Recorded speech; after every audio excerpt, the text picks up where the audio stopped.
통장을 열어본 순간 손이 떨렸습니다. 3천만 원. 평생 모은 돈 3억 중에 이것만 남아 있었습니다.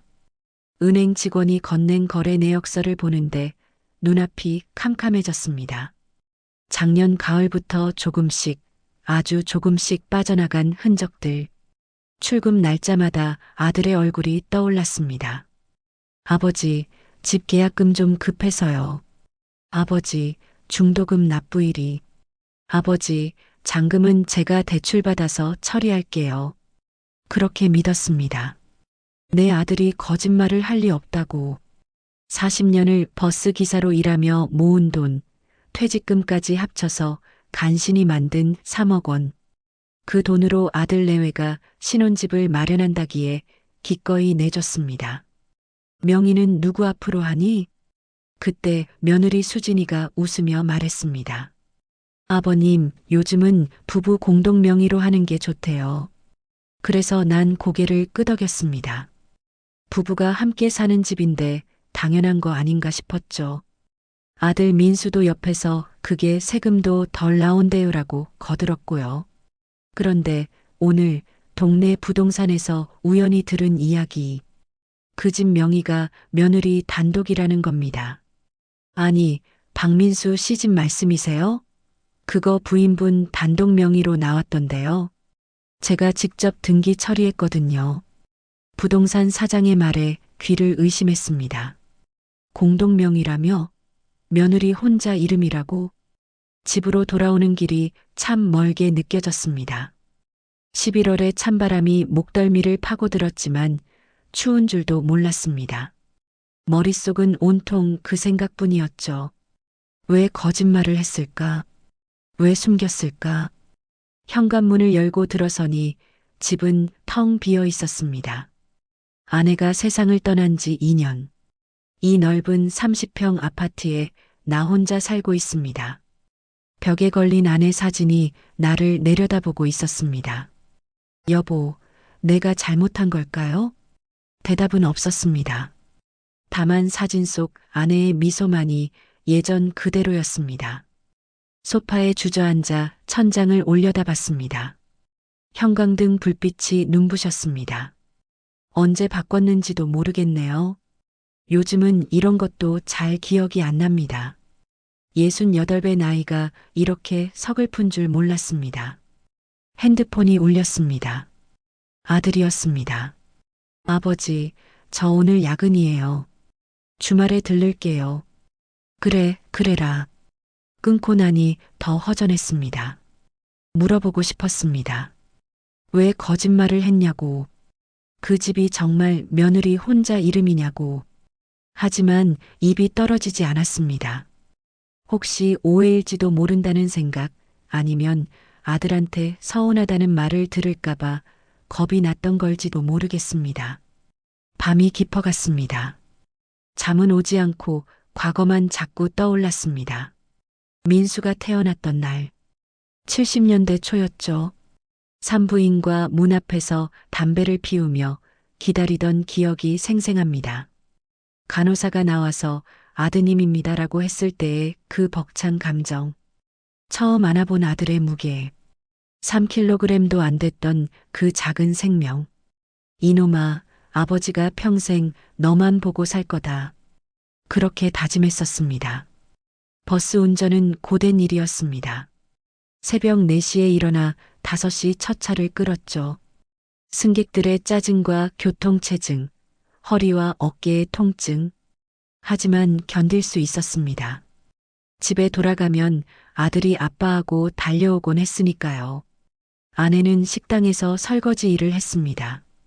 맞벌이를 해야 아들 학원비를 댈 수 있었거든요. 우리 부부는 한 번도 외식을 해본 적이 없습니다. 영화관도 여행도 사치였죠. 옷은 몇 년씩 입었고 신발은 다 다를 때까지 신었습니다. 그래도 행복했습니다. 아들이 학교에서 상을 타왔을 때, 대학에 합격했을 때, 첫 직장에 들어갔을 때, 그때마다 아내와 둘이서 소주잔을 기울이며 눈물을 흘렸습니다. 여보, 우리 잘 키웠어. 그래요, 당신. 이제 좀 편해지겠어요. 하지만 편해지지 않았습니다. 민수가 결혼을 하겠다고 했을 때 신부 집에서 예단을 요구했습니다. 요즘은 그런 거 안 한다고 들었는데 신부 어머니가 고집을 부렸죠. 2천만 원. 우리에겐 큰 돈이었지만 아들의 결혼을 위해서라면 못할 것도 없었습니다. 예식장 비용, 신혼여행 경비, 혼수, 하나하나 계산하다 보니 퇴직금의 절반이 날아갔습니다. 그래도 괜찮다고 생각했습니다. 아들이 행복하면 되는 거니까요. 결혼 후 2년쯤 지났을 때 며느리가 임신을 했습니다. 손주를 보게 된다는 기쁨도 잠시 아들 내외가 전셋집이 좁다며 집을 사고 싶다고 했습니다. 아버지, 요즘 집값이 계속 오른대요. 지금 안 사면 평생 못 살 것 같아요. 대출을 좀 받아서라도 우리 집이 있었으면 좋겠어요. 며느리의 눈에는 간절함이 어려 있었습니다. 아들도 마찬가지였죠. 나는 아내와 상의했습니다. 여보, 어떡할까? 아내는 한참을 망설이다가 말했습니다. 당신 마음대로 해요. 내 생각은 우리도 늙었고 앞으로 뭐가 있을지 모르는데 전부 주는 건 알아요. 하지만 손주가 편하게 자랄 집이 있어야 하지 않겠어요? 결국 우리는 3억을 내주기로 했습니다. 평생의 저축, 퇴직금, 아내가 아끼고 아껴서 모은 돈까지 전부 통장에 3천만 원만 남겨두고 다 주었습니다. 이 돈은 아버지 용돈으로 쓰실 거고 나중에 아프시면 병원비로 쓰세요. 며느리가 그렇게 말했습니다. 그 말을 믿었습니다. 집을 계약하던 날 나도 따라갔습니다. 서울 외곽의 신도시 깨끗한 아파트 단지였습니다. 32평형, 방 3개에 거실도 넓고 베란다에서는 산이 보였습니다. 아버지, 여기 좋죠? 애기 낳으면 공원도 가깝고요. 민수가 신이 나서 이곳저곳을 보여줬습니다. 나도 기분이 좋았습니다. 내 돈으로 아들이 이렇게 좋은 집에 사는구나. 뿌듯했습니다. 계약서에 도장을 찍을 때 부동산 사장이 물었습니다. 명의는 어떻게 하실 건가요? 며느리가 빠르게 대답했습니다. 공동명의요. 아, 네. 그럼 부부 공동명의로 진행하겠습니다. 그 말을 듣고 안심했습니다. 아들 민수도 그게 나중에 세금 문제도 없고 좋대요라고 했으니까요. 하지만 지금 생각해보니 이상합니다. 그때 며느리와 아들이 눈빛을 주고받았던 것 같기도 하고 부동산 사장이 뭔가 더 말하려다 입을 다문 것 같기도 하고 손주 지민이가 태어났습니다. 이쁜 딸아이였습니다. 병원에 달려갔더니 며느리가 아이를 안고 있었습니다. 아버님, 지민이에요. 할아버지 닮아서 코가 오뚝해요. 아기의 작은 손을 잡았더니 내 손가락을 꼭 쥐었습니다. 그 순간 모든 게 다 잊혀졌습니다. 3억이든 5억이든 상관없다는 생각이 들었습니다. 이 아이가 행복하게 자랄 수만 있다면요. 그 후로 1년 동안은 정말 행복했습니다. 주말마다 아들 집에 놀러 갔습니다. 지민이는 하루가 다르게 자랐고 나를 보면 웃었습니다. 며느리도 친절했고 아들도 효자였습니다.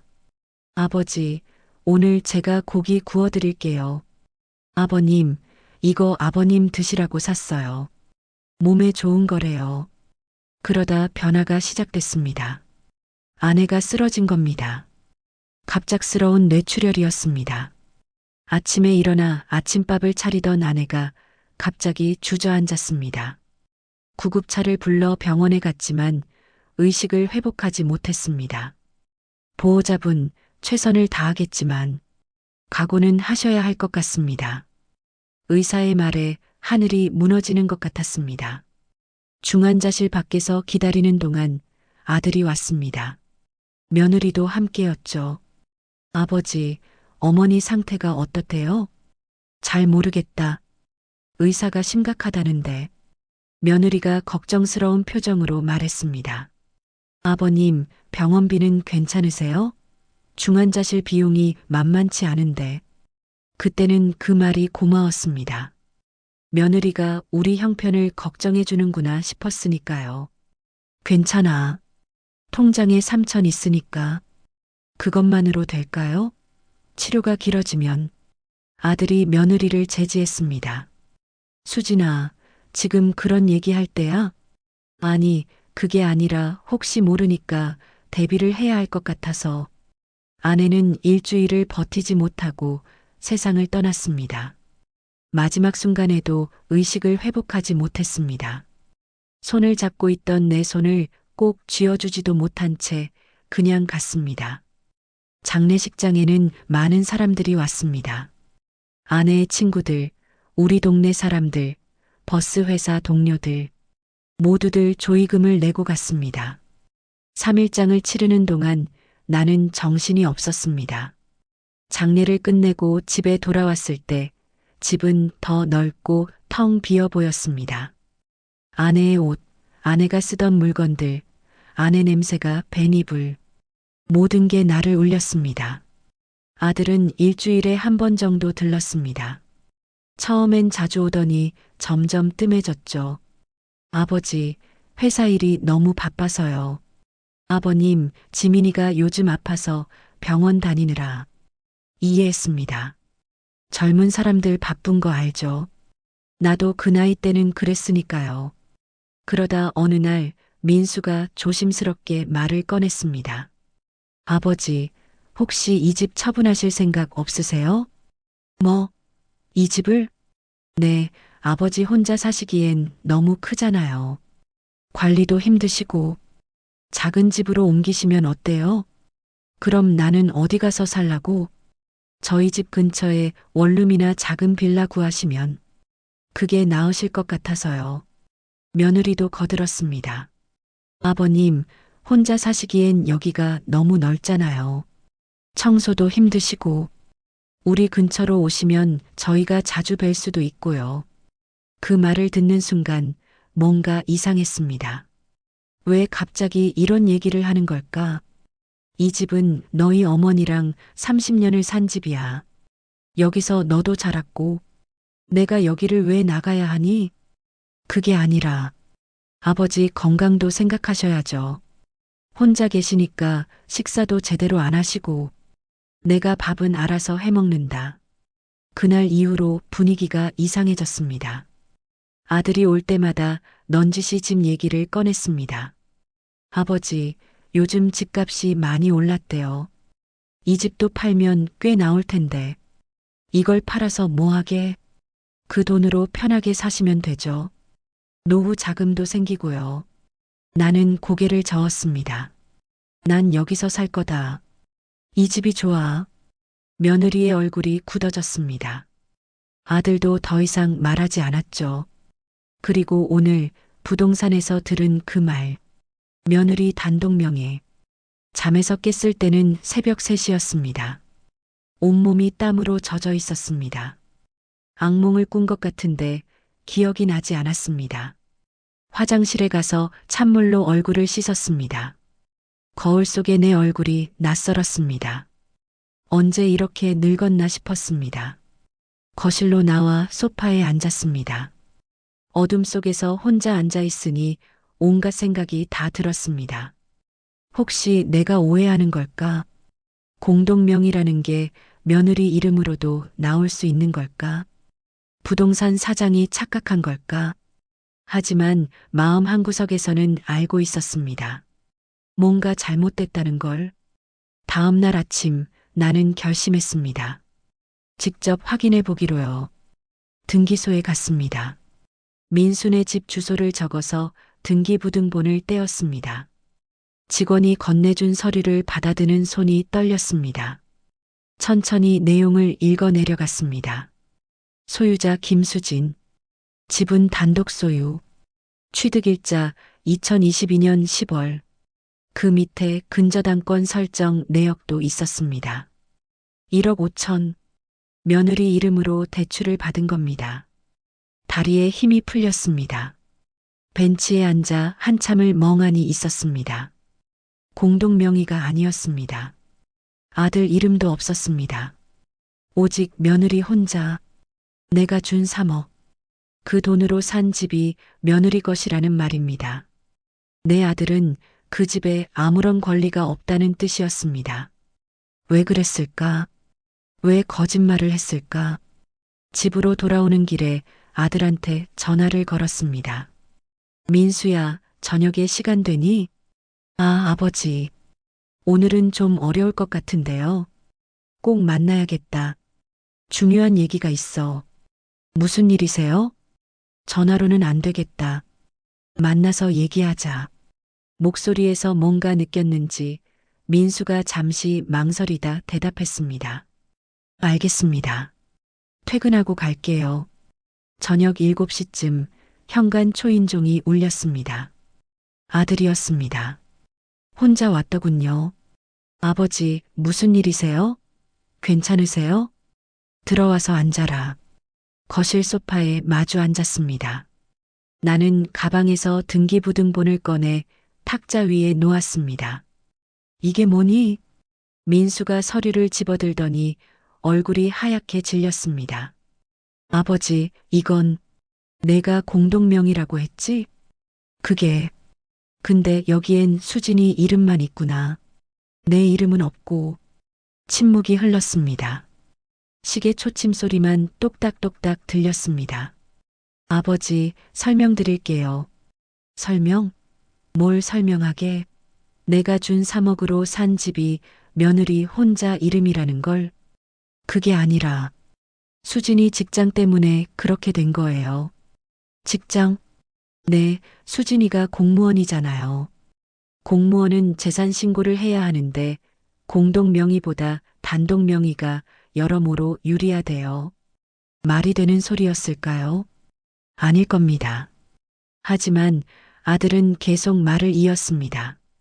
나중에 제 이름 넣으려고 했어요. 근데 취득세 문제도 있고 증여세 문제도 있고 해서 일단 수진이 이름으로. 그럼 왜 나한테 거짓말을 했어? 공동명의라고 했잖아. 아버지가 걱정하실까봐. 걱정? 내가 뭘 걱정해? 목소리가 커졌습니다. 아들이 움찔했습니다. 아버지, 화내지 마세요. 우리 부부가 사는 집인데 누구 명의든 무슨 상관이에요? 상관 있지. 내 돈 3억이 들어간 집이야. 근데 내 이름도 없다고? 법적으로는 그렇지만 실질적으로는 우리 집이에요. 저도 살고 있고요. 법적으로? 너 혹시 모르니?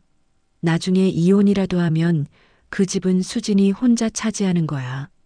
그 말에 민수의 표정이 굳어졌습니다. 아버지, 왜 갑자기 이혼 얘기를 하세요? 저희 잘 살고 있어요. 지금은 그렇겠지. 하지만 세상 일은 모르는 거야. 내가 평생 살면서 본 게 한두 쌍이 아니야. 잘 살다가도 갈라서는 게 부부라고. 저희는 안 그래요. 그럼 왜 내 이름을 안 넣었어? 왜 거짓말을 했고? 아들이 대답하지 못했습니다. 고개를 숙이고 있었습니다. 민수야. 네. 솔직하게 얘기해봐.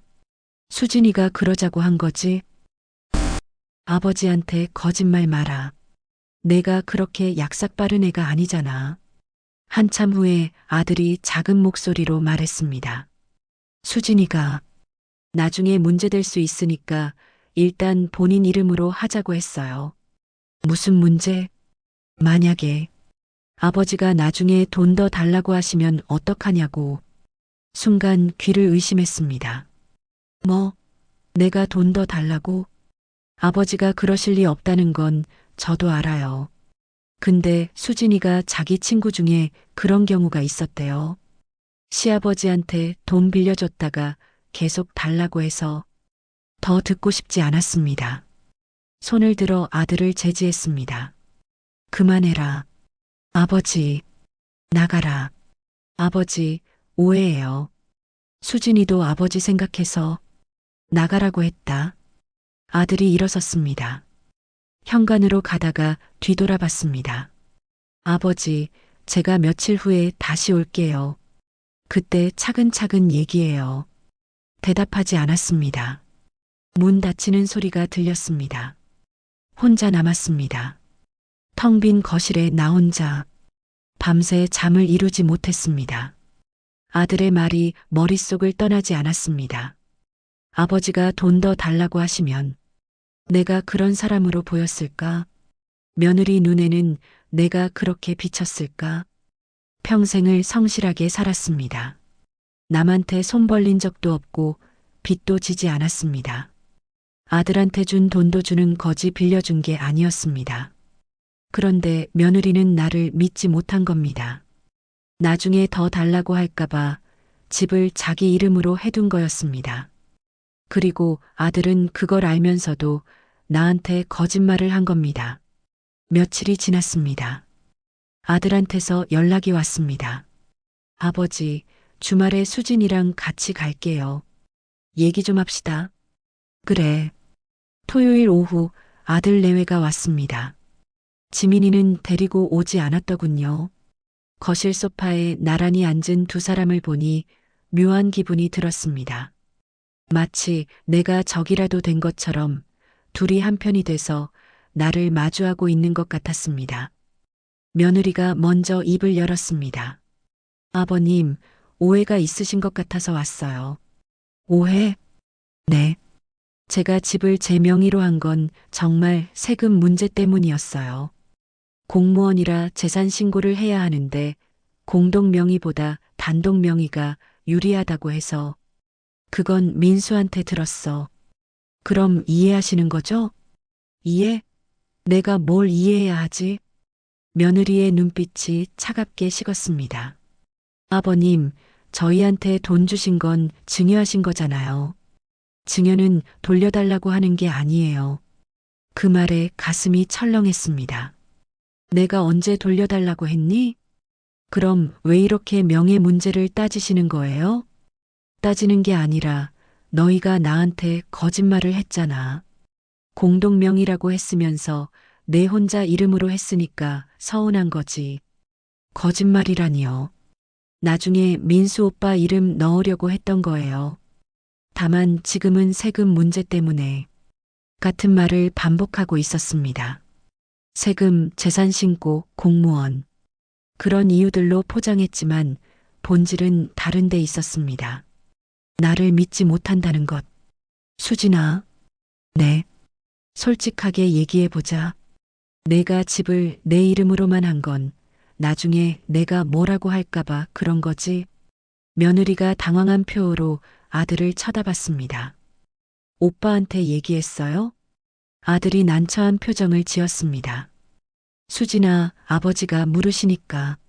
아버님, 며느리가 나를 똑바로 쳐다봤습니다. 그 눈빛에는 두려움도 미안함도 없었습니다. 오히려 당당했습니다. 네, 맞아요. 제가 걱정했어요. 나중에 아버님이 그 돈 돌려달라고 하시거나 더 달라고 하시면 어쩌나 해서요. 수진아, 아들이 며느리를 말렸지만 며느리는 멈추지 않았습니다. 왜요? 솔직하게 말하는 게 낫잖아요. 제 친구 중에 실제로 그런 경우가 있었어요.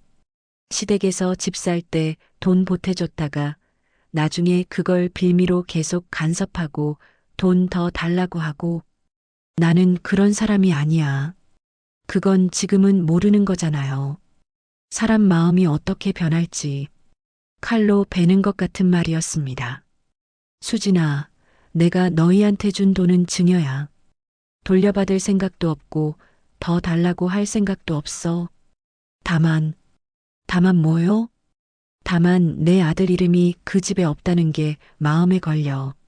왜요? 부부 사이에 누구 명의든 상관없잖아요. 만약에 너희가 헤어지면 어떻게 되는데? 며느리가 비웃듯 웃었습니다. 아버님, 저희 이혼할 것 같아요? 아니면 이혼하길 바라세요? 그런 말을 하는 게 아니야. 세상 일은 모르는 거라고. 알았어요. 그럼 제가 확실하게 말씀드릴게요.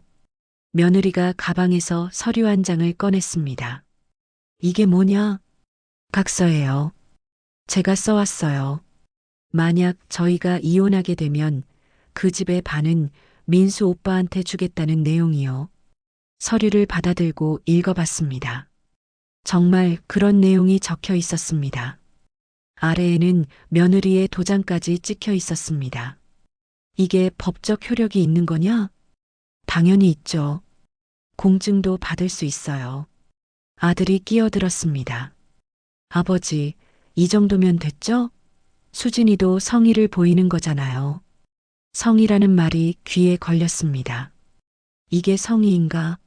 내 돈 3억을 받아놓고 집은 본인 이름으로 하고 각서 한 장 써주는 게 성의인가? 하지만 더 이상 할 말이 없었습니다. 아들은 며느리 편이었고 며느리는 한치도 물러설 생각이 없었습니다. 알았다. 그렇게 하자. 그럼 이제 이 문제는 끝난 거죠? 며느리가 확인하듯 물었습니다. 그래, 끝이야. 두 사람이 일어났습니다. 현관으로 가면서 며느리가 말했습니다. 아버님, 다음 주말엔 지민이 데리고 올게요. 할아버지 보고 싶어 할 거예요. 그래. 문이 닫혔습니다. 다시 혼자가 됐습니다. 손에는 며느리가 놓고 간 각서가 들려 있었습니다. 종이를 구겨 쓰레기통에 던졌습니다. 무엇이 잘못된 걸까? 내가 잘못 키운 걸까? 아들을 너무 곱게 키운 걸까? 아니면 내가 너무 쉽게 돈을 준 걸까? 창밖을 내다봤습니다. 겨울 해가 기울고 있었습니다. 아파트 단지 놀이터에서 아이들이 놀고 있었습니다.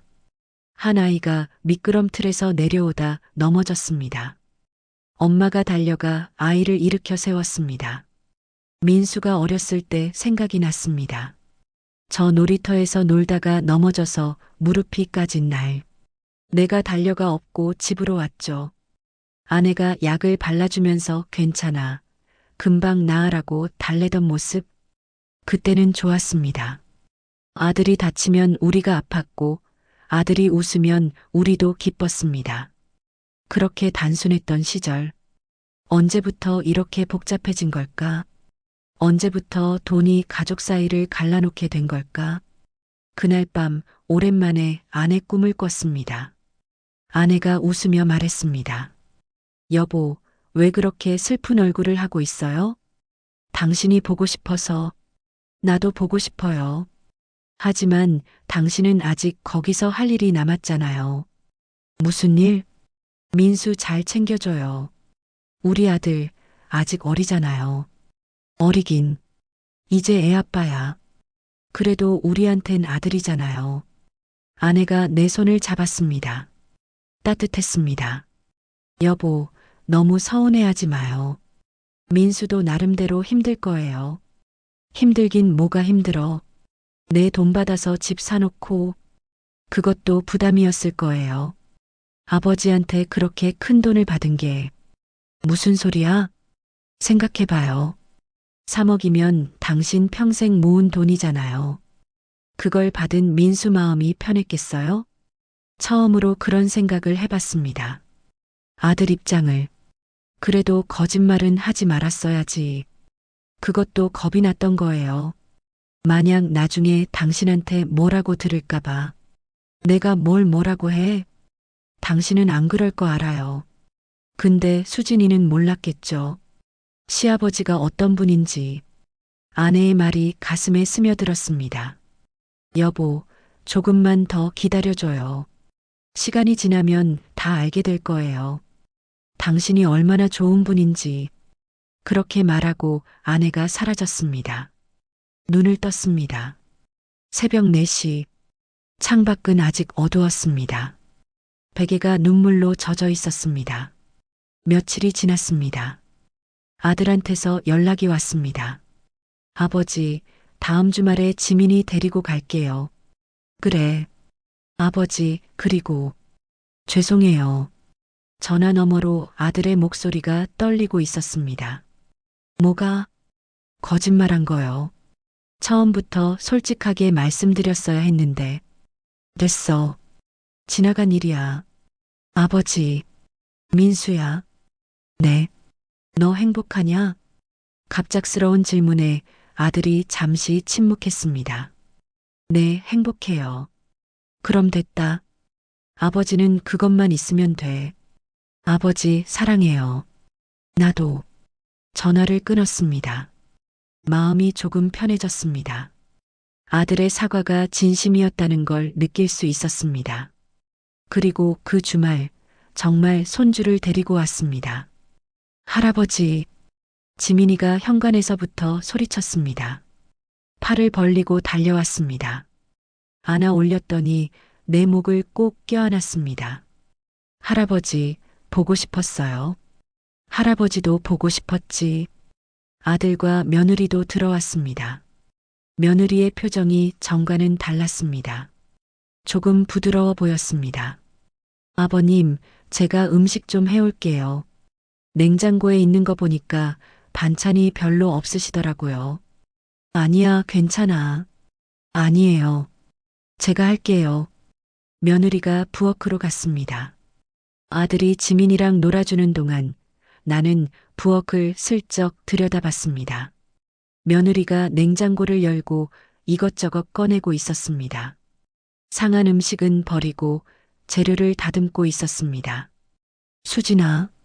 네, 아버님. 고맙다. 며느리가 손을 멈추고 나를 봤습니다. 아버님, 제가 잘못했어요. 뭐가? 지난번에 너무 심하게 말했어요. 아버님, 기분 상하셨죠? 아니야. 상하셨을 거예요. 저도 나중에 생각해 보니까 제가 너무했어요. 며느리의 눈에 눈물이 맺혔습니다. 아버님, 사실 저도 무서웠어요. 시집 와서 처음 큰 돈을 받으니까. 만약에 제가 잘못하면 어쩌나, 나중에 뭐라고 하시면 어쩌나. 그럴 리 없어. 이제 알아요. 아버님이 그런 분 아니신 거. 민수 오빠가 얘기 많이 해줬어요. 아버님이 평생 얼마나 고생하시면서 가족 위에 살아오셨는지. 며느리가 눈물을 닦았습니다. 그리고 시어머님 돌아가시고 나서 아버님이 얼마나 힘드셨을지. 그땐 몰랐어요. 저는 그냥 집 걱정만 했었거든요. 다 지나간 일이야. 아버님, 제가 진명에 바꿀게요. 민수 오빠랑 공동 명의로. 아니야, 그냥 두렴. 아버님, 세금 문제도 있다고 했고, 또 나중에 내가 불리할 수도 있잖아. 괜찮아요. 저희 믿고 사는 건데 뭐가 불리해요. 그 말을 듣는 순간 마음 한구석이 따뜻해졌습니다. 고맙다, 수진아. 제가 더 감사하죠. 이렇게 좋은 집에 살게 해주셔서. 며느리가 다시 요리를 시작했습니다. 나는 거실로 돌아왔습니다. 지민이가 아들 무릎에 앉아 그림책을 보고 있었습니다. 아들이 책을 읽어주는 소리가 들렸습니다. 옛날 옛적에 착한 할아버지가 살았어요. 지민이가 고개를 들어 나를 봤습니다. 우리 할아버지도 착한 할아버지죠? 그럼 세상에서 제일 착한 할아버지지. 아들이 대답했습니다. 그리고 나를 보며 웃었습니다. 그날 저녁 오랜만에 가족이 함께 식사를 했습니다. 며느리가 만든 음식은 맛있었습니다. 김치찌개, 된장국, 불고기, 시금치나물. 아내가 해주던 그 맛이었습니다. 수진아, 요리 솜씨가 늘었구나. 아버님, 맛있어요? 그럼 시어머니랑 똑같네. 며느리가 환하게 웃었습니다. 밥을 먹으면서 지민이가 말했습니다. 할아버지, 우리 집에 놀러 오세요. 그래, 가야지. 언제 와요? 곧 갈게. 내일 와요. 지민아, 할아버지 바쁘셔. 아들이 말렸지만 나는 고개를 저었습니다. 아니야, 내일 갈게. 할아버지가 지민이한테 용돈도 줘야지. 와. 지민이가 박수를 쳤습니다. 식사를 마치고 설거지를 하는데 아들이 다가왔습니다. 아버지, 제가 할게요. 너희 집에 가야 하지 않니? 조금 천천히 가도 돼요. 아들이 내 옆에 서서 설거지를 도왔습니다. 함께 설거지를 하는 건 정말 오랜만이었습니다. 아버지, 응? 저 정말 죄송해요. 그리고 감사해요. 갑자기 왜? 아버지가 해주신 거 이제야 조금 알 것 같아요. 부모가 자식한테 준다는 게 뭔지. 무슨 소리야? 지민이 키우면서 알게 됐어요. 이 애를 위해서라면 뭐든 해줄 수 있겠다는 생각이 들더라고요. 아버지도 저한테 그러셨겠죠. 당연하지. 근데 저는 그걸 몰랐어요. 당연하게 받기만 했지. 아들이 그런 걸 알 필요 없어. 그냥 행복하게 살면 돼. 아버지. 아들의 눈에 눈물이 고였습니다. 나중에 제가 아버지처럼 좋은 아버지가 될 수 있을까요? 될 수 있어. 너는 착한 애니까. 아버지처럼은 못 될 것 같아요. 그럴 필요 없어.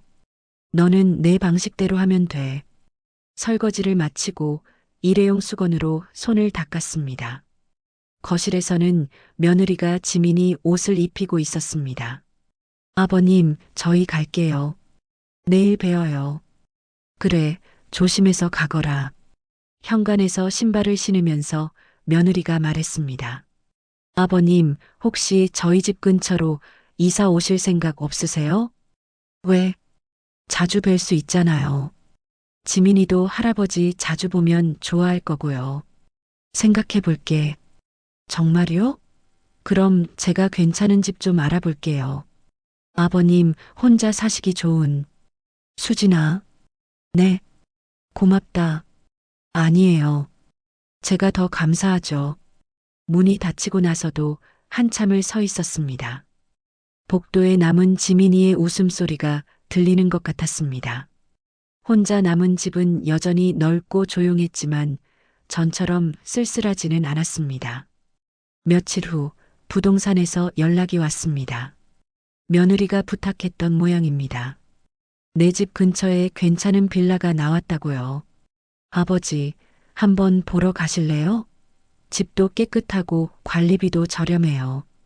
며느리의 전화였습니다. 그래, 한번 보자. 주말에 함께 집을 보러 갔습니다. 2층짜리 빌라였는데 1층에 있는 집이었습니다. 작았지만 깨끗했습니다. 아버님, 여기 어때요? 1층이라 계단도 없고 앞에 마당도 있고요. 좋네. 정말요? 그럼 계약할까요? 그런데 보증금이. 아버님, 이 집은 저희가 계약할게요. 뭐? 저희 이름으로 계약하고 아버님 계시게 할게요. 그게 나중에 여러모로 편할 것 같아서요. 그럴 필요 없어. 내 돈으로 할게. 아버님, 아버님 돈은 아버님 쓰세요. 이 집은 저희가 할게요. 며느리가 고집을 부렸습니다. 수진아, 너희도 돈 필요할 텐데. 괜찮아요. 저희 벌이가 있잖아요.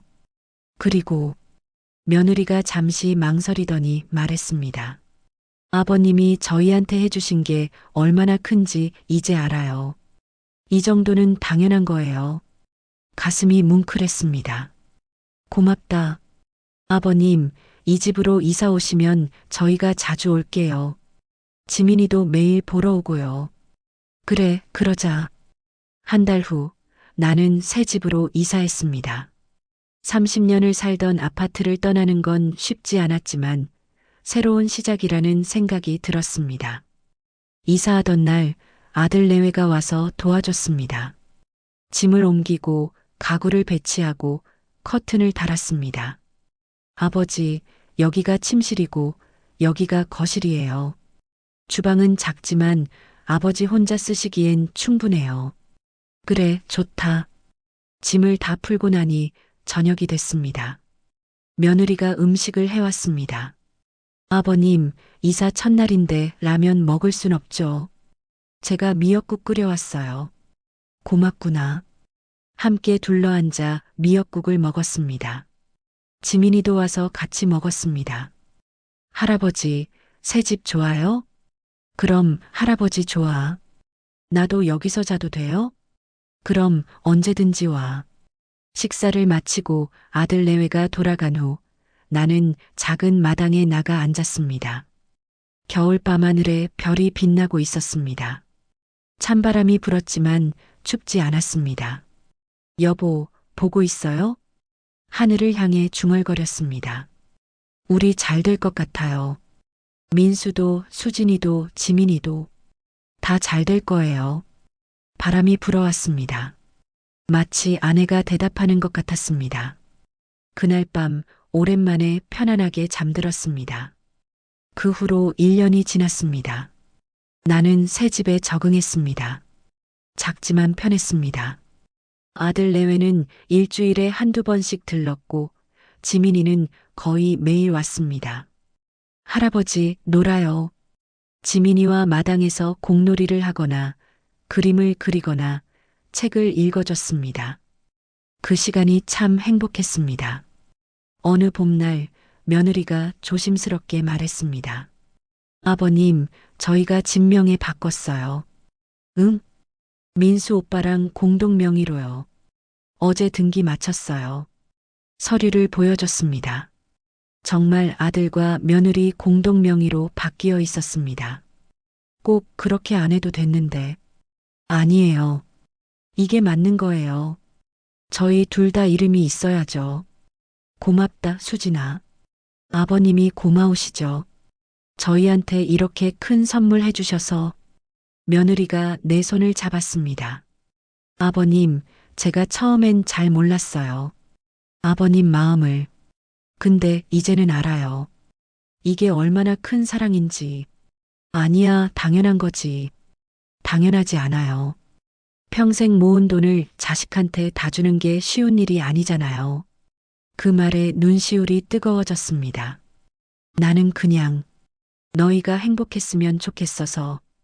행복해요, 아버님. 아버님 덕분에요. 그날 저녁 아들네 식구들이 다 함께 우리 집에서 저녁을 먹었습니다. 며느리가 만든 음식, 아들이 사온 과일, 지민이가 그린 그림. 식탁에 둘러앉아 밥을 먹는데 문득 이런 생각이 들었습니다. 행복이란 게 별게 아니구나. 이렇게 가족이 함께 밥 먹고 웃고 이야기하는 것. 그게 전부구나. 3억이 아깝지 않았습니다. 아니, 그보다 더 큰 가치를 받은 것 같았습니다. 여름이 왔습니다. 어느 날 아침 아들한테서 전화가 왔습니다. 아버지, 오늘 시간 되세요? 왜? 저희 집에 잠깐 오실 수 있으세요? 보여드릴 게 있어서요. 무슨 일인데? 오시면 알아요. 좋은 일이에요. 궁금했지만 더 묻지 않았습니다. 점심때쯤 아들네 집으로 갔습니다. 현관문을 열고 들어서는데 거실벽에 큰 액자가 걸려 있었습니다. 가까이 가서 봤더니 우리 가족 사진이었습니다. 아내가 살아있을 때 찍은 사진. 나와 아내, 그리고 어린 민수. 30년도 더 된 사진이었습니다. 아버지, 엄마 사진첩에서 찾았어요. 제일 행복해 보이는 사진으로 골랐어요. 이게 말이 막혔습니다.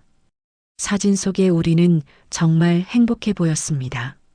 아내는 환하게 웃고 있었고, 나는 아들을 안고 있었고, 어린 민수는 개구쟁이 같은 표정을 짓고 있었습니다.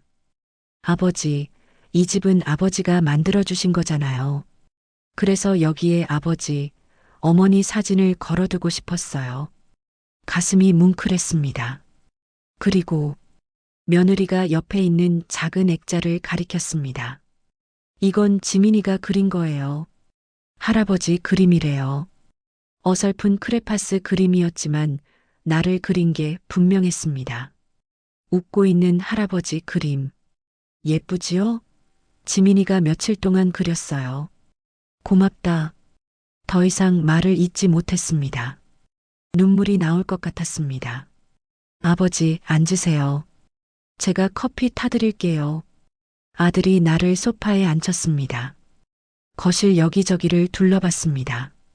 TV 옆에는 내가 지민이한테 사준 인형이 놓여 있었고 책장에는 내가 선물한 책들이 꽂혀 있었습니다.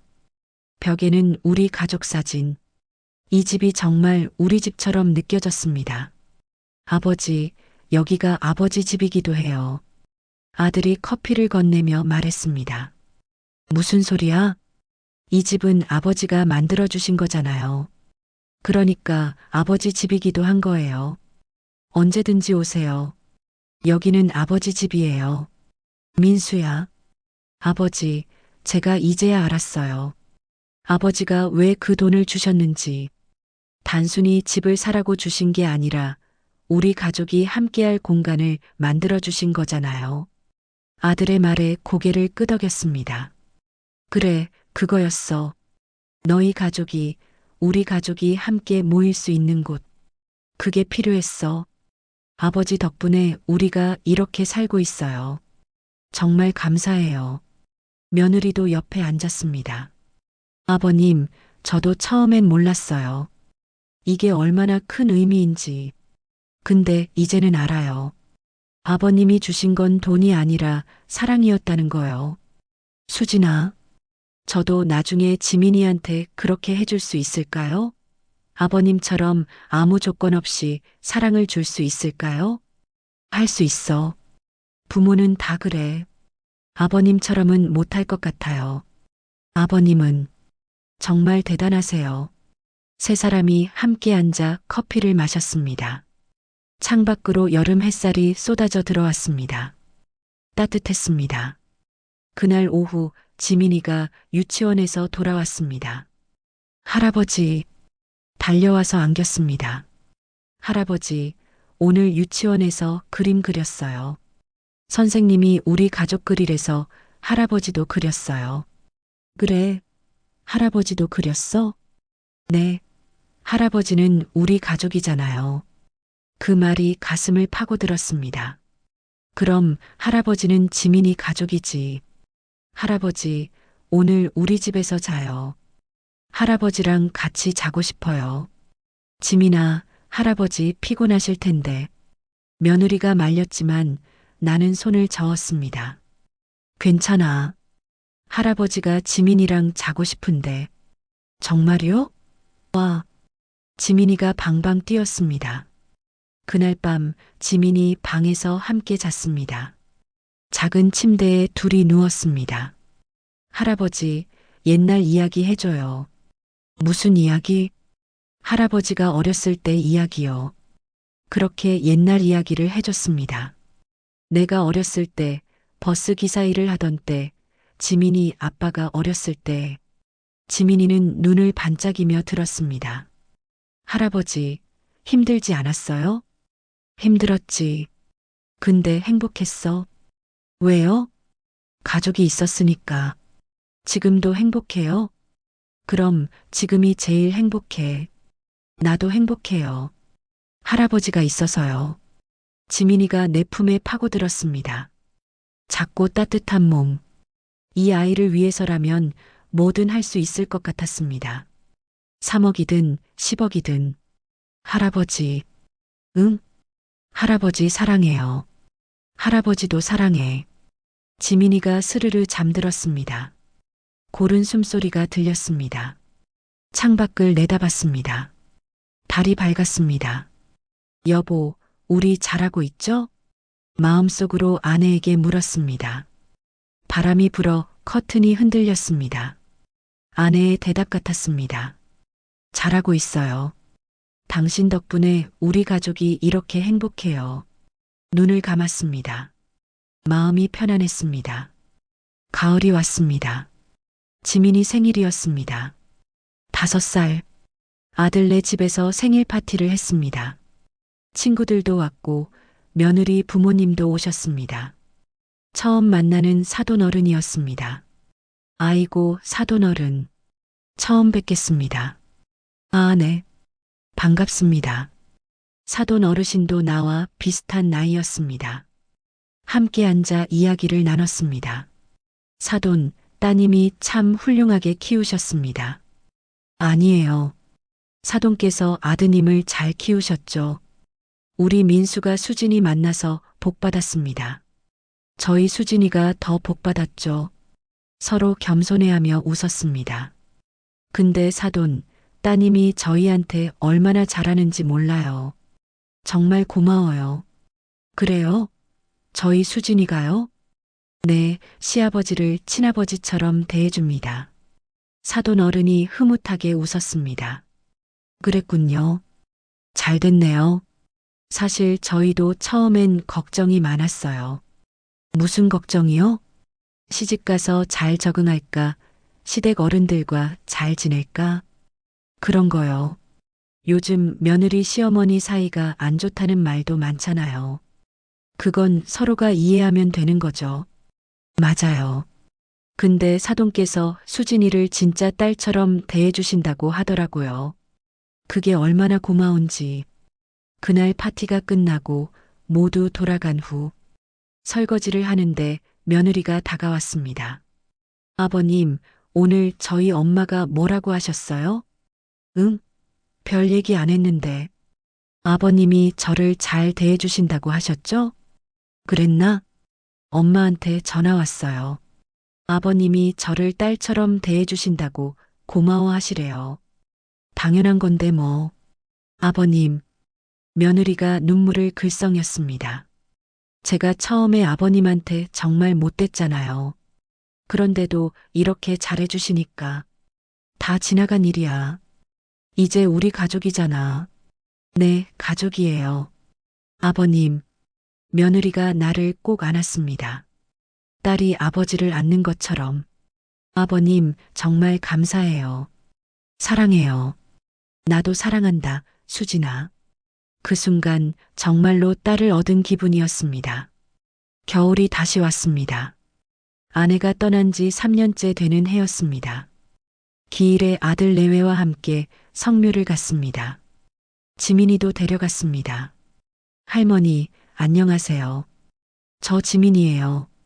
지민이가 묘비 앞에서 인사를 했습니다. 할머니, 우리 잘 지내고 있어요. 할아버지도 건강하세요. 아이의 맑은 목소리가 겨울 공기에 울려 퍼졌습니다.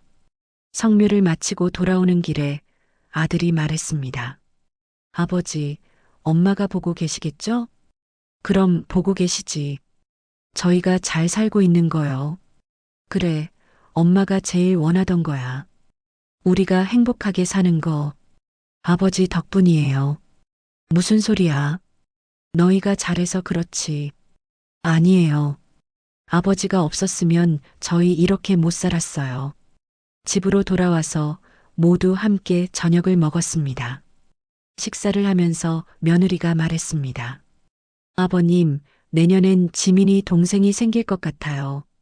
뭐, 정말이냐? 네, 아직 확실하진 않은데. 곧 검사 받아볼 거예요. 아이고, 그거 좋은 소식이네. 마음이 벅차올랐습니다. 또 손주를 보게 된다니. 아버님, 그래서 그런데. 혹시 아기 낳으면 좀 도와주실 수 있으세요? 당연하지. 할아버지가 뭐든 도와줄게. 고마워요, 아버님.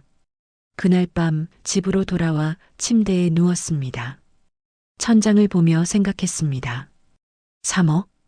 그 돈이 아깝지 않습니다. 아니, 그 돈으로 이렇게 큰 행복을 샀습니다. 아들의 집, 며느리의 미소, 손주의 웃음, 그리고 우리 가족의 평화. 돈으로 살 수 없는 것들을 샀습니다. 처음엔 배신당한 것 같았습니다. 거짓말에 상처받았습니다. 하지만 시간이 지나고 보니 그것도 다 과정이었습니다. 서로를 이해하고 신뢰를 쌓고 진짜 가족이 되는 과정. 며느리도 변했고 아들도 성장했고 나도 배웠습니다. 가족이란 게 뭔지, 사랑이란 게 뭔지, 이 이야기가 누군가에게 도움이 되었다면 좋겠습니다. 혹시 저처럼 자식에게 큰 돈을 주고 고민하시는 분이 계시다면 이것만은 기억하세요. 중요한 건 돈이 아니라 마음입니다. 서로를 믿고 이해하려고 노력하는 마음. 그게 있다면 어떤 어려움도 이겨낼 수 있습니다. 그리고 시간이 필요합니다. 신뢰는 하루아침에 쌓이지 않습니다. 인내심을 가지고 기다리세요. 이 이야기가 도움이 되셨다면 구독과 좋아요 부탁드립니다. 여러분의 응원이 큰 힘이 됩니다. 올해 크리스마스 아들네 집에서 가족이 모두 모였습니다. 트리가 반짝이고 캐럴이 흐르고 식탁에는 음식이 가득했습니다. 지민이가 산타 모자를 쓰고 뛰어다녔습니다. 할아버지, 메리 크리스마스. 메리 크리스마스, 우리 지민이. 아들이 와인잔을 들었습니다. 아버지, 건배할까요? 그래.